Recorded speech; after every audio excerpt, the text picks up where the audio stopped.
Alright, so imagine this: you wake up, scroll your phone, and suddenly you see this leak pop up, and it is not just any leak, it is the full design of the upcoming Pixel 11 Pro, and honestly, this one feels like Google is quietly making some very interesting moves that most people might completely miss at first glance.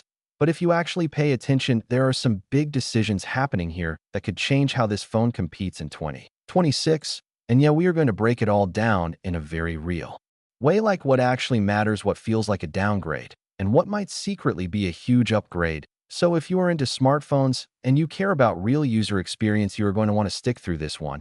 And before we go deeper, make sure to hit that subscribe button and drop a like, because it genuinely helps the channel grow and keeps these deep dives coming.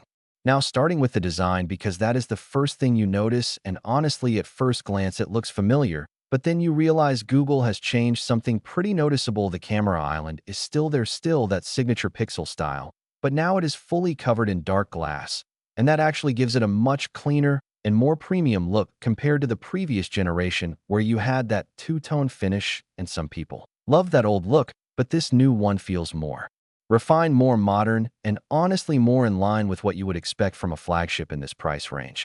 But at the same time, it does lose a bit of that unique Pixel identity, which is kind of interesting because Google has always been about standing out, not blending in. And then when you flip it over to the front, things get a bit more competitive, but also slightly concerning because the bezels are still there, and based on these renders, they might actually be a bit thicker compared to some other flagships coming out this year. And that is something people do notice, especially when you are paying premium money. You expect that almost edge-to-edge look, and while this is not bad, it is just not leading the pack either, and that kind of sums up the design direction. Here it is safe, it is polished, but it is not pushing boundaries in a crazy way. Now let us talk about size and feel, because this is where things get a little funny. The Pixel 11 Pro is slightly smaller than before, but we are talking about differences so tiny you are never going to notice them in real life, like literally fractions of a millimeter, and that tells you something. Google is not trying to reinvent the form factor, they are sticking with what works, which for a lot of users is actually a good thing, because Pixel phones are usually very comfortable to hold and easy to use with one hand, and that is something that matters way more than just chasing bigger screens or thinner bodies for the sake of marketing. But here is where things start to get really interesting: the performance side, because the Pixel 11 Pro is expected to run on the new Tensor G6 chip, and this is a big moment for Google because their Tensor chips have always been a bit controversial. They are great for AI features and smart tasks, but when it comes to raw power and efficiency, they have not always matched up to the competition, and now with this new generation, we are hearing about a 7-core CPU setup and a MediaTek modem which could actually improve connectivity and battery efficiency if done right. And that is a big if, because this is where Google really needs to step up if they want to compete with the top players in performance.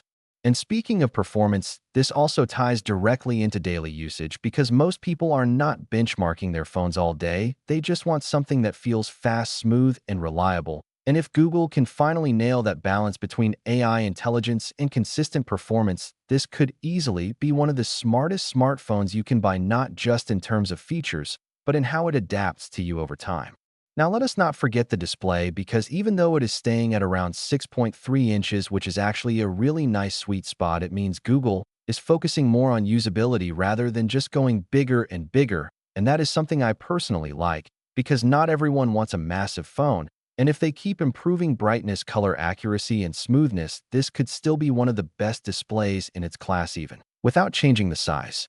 But we have to talk about the cameras, because this is Pixel we are talking about, and cameras are basically the main reason people buy these phones. And while we do not have full details yet, the design suggests a similar triple camera setup, and if history tells us anything, Google does not need crazy hardware changes to improve image quality, because their software processing is already among the best in the game, and that is something even competitors struggle to match. So even if the hardware stays similar, there is a very good chance the Pixel 11 Pro still delivers top-tier photos, especially in real-world scenarios like low-light portraits and motion shots.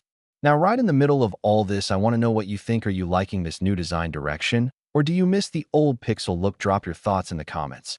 And if you are enjoying this breakdown, do not forget to like the video. It really helps push this content out to more people who are into tech like you.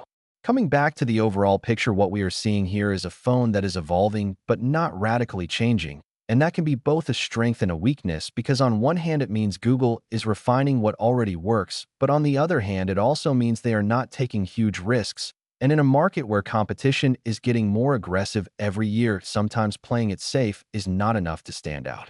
At the same time, though, Pixel phones have never really been about flashy hardware, they are about experience. And if Google can combine this cleaner design, improved chip better efficiency, and their already strong software ecosystem, this could end up being one of those phones that just feels right to use every single day without trying too hard to impress on paper. So yeah, the Pixel 11 Pro might not look like a massive upgrade at first, but there are a lot of subtle changes here that could make a big difference in real-world usage. And honestly, this is one of those devices where the final experience is going to matter way more than the spec sheet. And that is exactly why it is worth keeping an eye on as we get closer to the official launch. And if you made it this far, you already know you are seriously into tech, so go ahead, hit that subscribe button and like the video, because there is a lot more coming, especially as more leaks and real hands-on info start dropping. And trust me, you do not want to miss what is next.